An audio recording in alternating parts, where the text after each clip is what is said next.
Good morning. Good morning, everyone. Um, so I'm about to make breakfast. I'm Danny, by the way, if you haven't seen my videos. And I am making breakfast, getting ready for work from home. So fun. And I wanted to chit chat about some things today. Um, as a NICU mama, we're all in a peculiar position of not having a normal experience with our babies. And you really have,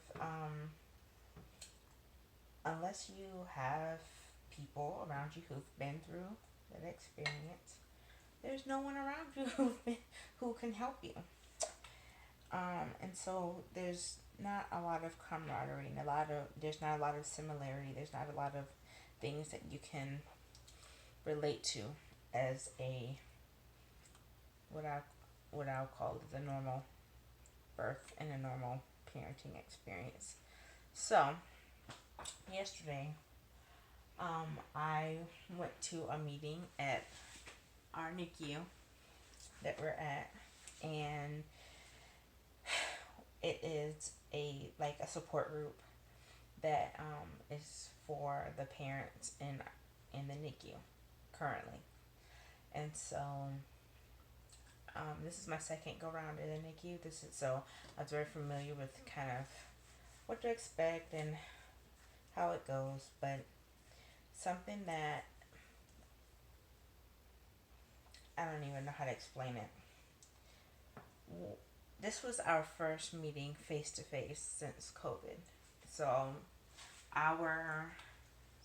our daughter was born in April, but the restrictions on COVID probably started closer to like February, March, with reducing, visitors and masks and sanitizing and screening at the door.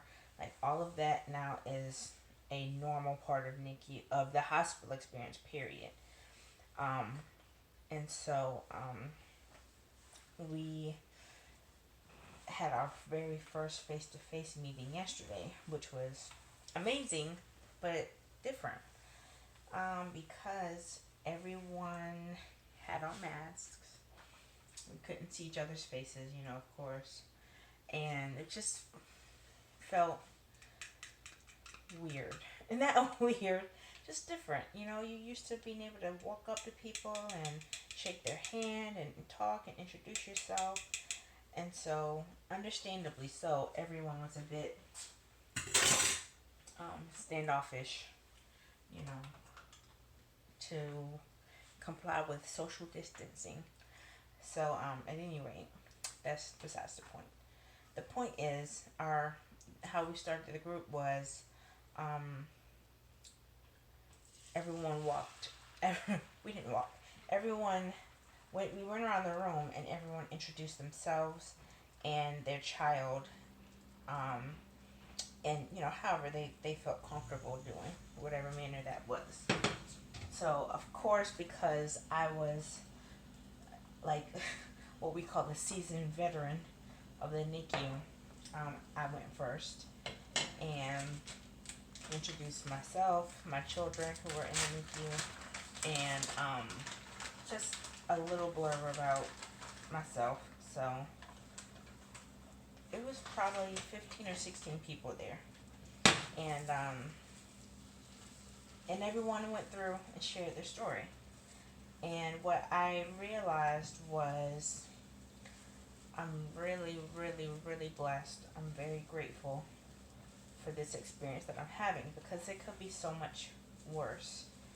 And some of the parents there were talking about getting phone calls in the middle of the night, talking about their child is dying, they need to get here, they need to let their family know. Like, it was a lot, Some of these moms and dads are on the verge of life and death every day with their children. And I can't imagine my experience being like that. Even with I'm sorry, I'm making my breakfast, and so I gotta kind of multitask. That's my thing. I gotta keep life going along with this. So, sorry for back turning and things like that. But these parents are having a completely different experience than what I'm experiencing either time. Because even with Logan, um, he never was at a point where it was life or death. It was serious, and he had the potential for lots of complications, but it never was like his life was in danger. Now it was more like, what kind of life will we have with him? What kind of capabilities will he have? His development, like, will we have a child who will, be dependent on us forever? There's some questions that we have and still have, quite honestly. Like, he's not out of the woods, but so far he's been doing very well. And so, that being said, these other parents are not having that experience where, oh, my child was just small, my child was just, had a infection, but they got better. Like, it was not the case. So, I bring all of this up to encourage all of you all to, one, find your bright spot in the NICU. There's got to be one. You got to find it. You got to look hard for it. And it's gonna sound horrible to say, but it might be as simple as, or the only thing that you can find will be, I'm not as bad off as that other kid, as that mom. We're not as bad as them. My child made it another day, another hour. My child made it out of surgery. And that might be the only thing that you can lean on. They might not have recovered. They might not be better. You might not know the outcomes. But you have to find every positive that you can. The other thing that I wanted to say is that, sorry, that is even distracting me. The other part of that is being able to focus only on your journey and not compare your child to other children, to other experiences. Because the truth is, in the NICU, every child has the potential to go every way. And how do I explain that? There are, right now, Shelby is doing great. She's doing fantastic. Matter of fact, she's almost ready to be discharged, honestly. But that could change somehow. It could change. I don't want to think about it, but the reality is, until she's out and until she's home, that reality could shift. And even, the real reality is all of our lives could shift in that way at any moment. We could get in a car accident. We could contract some kind of ridiculous disease like COVID or cancer or something. If you're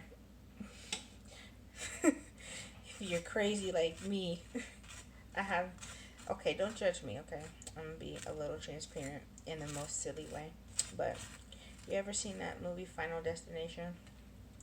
And so there's this truck with logs on it with the tree things, and one of them falls off. So like, I hate driving next to those or behind those because of that movie. And so I'm terrified of driving behind the trucks with the logs on it or anything on it. Matter of fact, cars, the ones that have the cars stacked, I can't do it. It gives me panic attacks. Like, so in my head, it's like all of us have to really view life that way, but in the NICU, you really have to be in the habit of just focusing on the right now, focusing on what's good, and focusing on your child and what they need and how well they're doing, um, and working towards the goals that they have. For me to go into the NICU and to say, oh, well, Shelby is the same, age as Jonathan, but she's still on her oxygen. How come Jonathan's off his oxygen? Like, that's not going to serve you. It's not going to serve your babies. And it is going to make that journey so much harder because you're just busy. You're busy not minding your business. You're using up energy that really should be conserved for the positive, for making your child well, healthy, encouraging your family, and doing things like that. Um, every baby in that room that was talked about and introduced had something completely different from every other baby that was talked about. Some babies were full term and huge. There was just one baby that was 11 pounds born, but um, he had a genetic defect. There was another baby that was born at 23 weeks, and as much as I like to think my babies are unique in the fact that they were tiny, this baby was even smaller than either one of my kids. It's just like the goal is not to one up anyone, whether that's in a positive way or a negative way. And it's so easy to do that. Just say, oh, my child was born at 26 weeks. Oh, well, mine was at 25, and she's, it's a weird thing that happens in comparing stories, and I know that it happens outside in other arenas of life where you're just like, oh, I went through a divorce. Oh, my ex-husband was a this and blah blah blah. You know, I don't know why we do that. I don't know what purpose it serves, but I want to encourage you when it comes to your NICU visit, just focus on you. Listen to other people, of course. I've met a young lady. She's like my NICU sister. She's my little sister, and our babies are gonna be best friends. We already vowed that we're gonna make it happen. But her story is very different from mine in many, many, many ways, and in a couple of ways, it's very similar. So we do get to talk and encourage each other in ways that are positive, but never ever is the goal to try and like I said, one up each other. So just keep that in mind. Do your best, stay encouraged, and focus on you and your family, and obviously, most importantly, that little baby in the NICU. The journey will come to a close one way or another, and you'll begin a new chapter. And it'll be a whole nother story of new things, of how you got home, of learning how to function with your older children in the home, and learning how to introduce your pets to the baby, like all those things. And it's going to be a whole nother journey that's going to be amazing and scary and fantastic, and yours, and uniquely yours. So keep your head up, and I hope that this was helpful to you in some way. If you have any questions or suggestions, leave it in the comments below, and take care. All right, bye.